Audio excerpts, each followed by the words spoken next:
I was one click away from buying an iPad mini again. You know that moment where you convince yourself it's the sensible choice? Small, premium, easy to live with? You can already picture it, one-handed scrolling, reading at night, tossing it into a sling bag like it weighs nothing. And then I remembered something that honestly annoyed me. It's still 60 Hz. I'm not trying to start an Apple versus Android war. I'm talking about feel. Once you get used to smoother screens, 60 Hz stops feeling fine and starts feeling like you paid extra for less.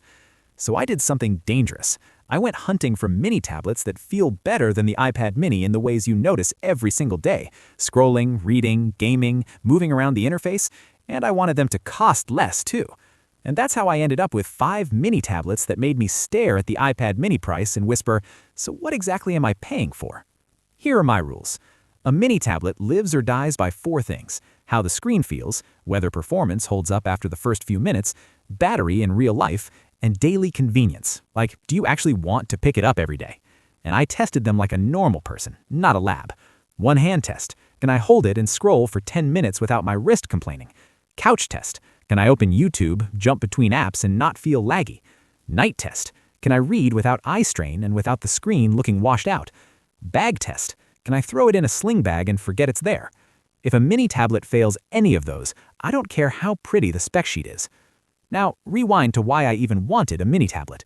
I didn't need one. I have a phone, I have a laptop, but I kept running into small moments where a mini tablet is perfect. On the couch, I want something bigger than my phone for YouTube without opening a laptop. In bed, I want to read without my phone dragging me into notifications. In the kitchen, I want recipes and timers without balancing my phone like it's doing yoga. On trips, I want a screen that's easy to carry and doesn't feel precious. Basically, I wanted a grab-and-go screen that feels premium without paying a premium. And yes, the iPad mini is the default answer. It's excellent. But for that price, I wanted buttery motion, modern speed, a screen that feels alive. That's when the first plot twist showed up.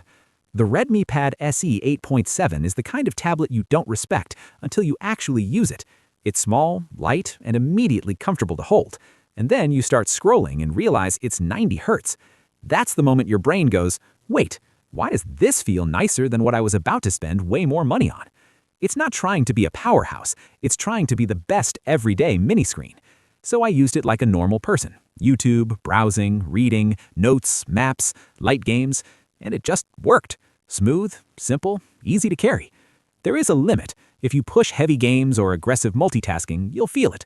But as a budget mini tablet that feels modern in motion, it's way too good for the price. If your vibe is, I want a mini screen I can treat like a notebook, this is the one. Then the second plot twist, the I don't want drama option. Because mini tablets can be amazing, but some come with surprises you only discover after you spend money.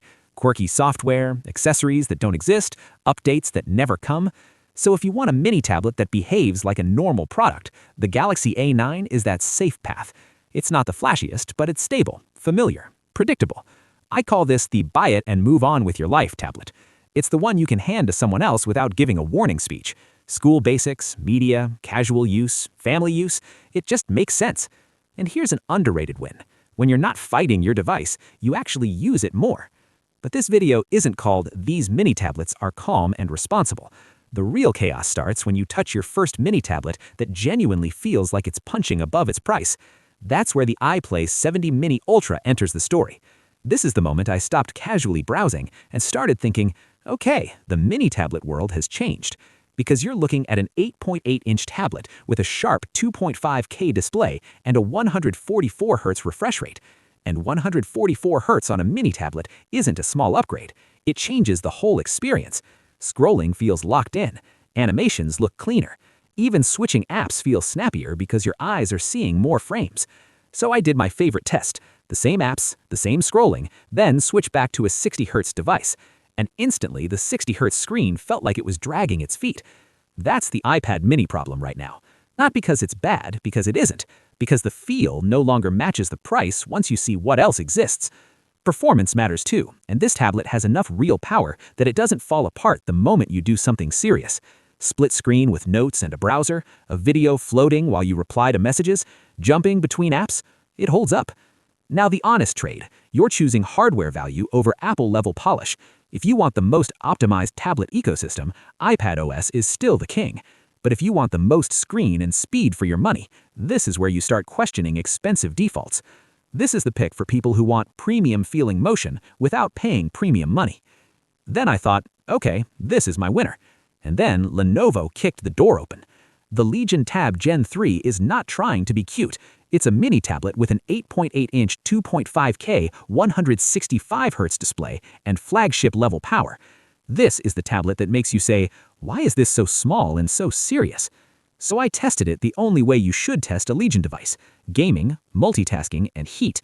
Because plenty of tablets look great for 5 minutes, then throttle, then the magic disappears. With the Legion Tab, the difference is sustained performance. You push it and it keeps that smooth feel longer. Games don't just launch fast, they stay stable. Multitasking doesn't feel like a compromise, and that 165Hz motion is the kind of thing you can't unsee once you get used to it. This is for the person who wants a mini tablet to feel like a flagship, not a small and convenient compromise. The only catch is you're stepping into premium territory, and listings can be messy depending on where you buy, so you always double-check the exact specs before you click purchase. Now here's the final plot twist. Right when I thought 165Hz on a mini tablet is peak, the Redmi Astra showed up and basically said, cute.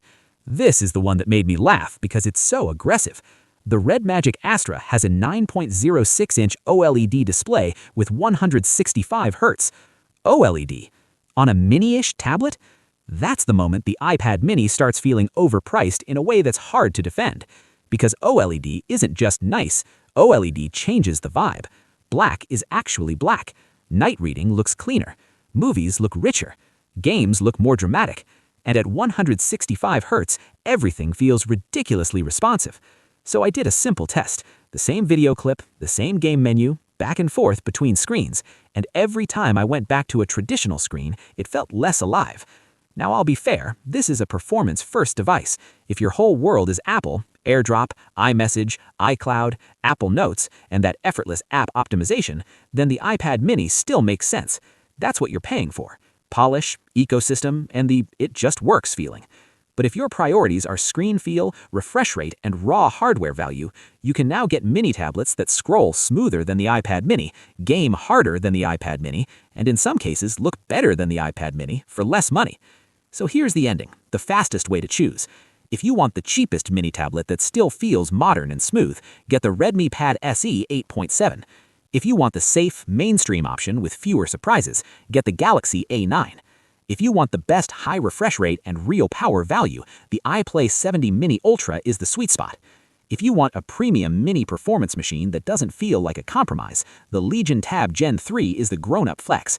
And if you want the biggest wow screen experience in a compact tablet, especially for gaming and media, the Redmi Astra is the one that makes the iPad mini price look suspicious.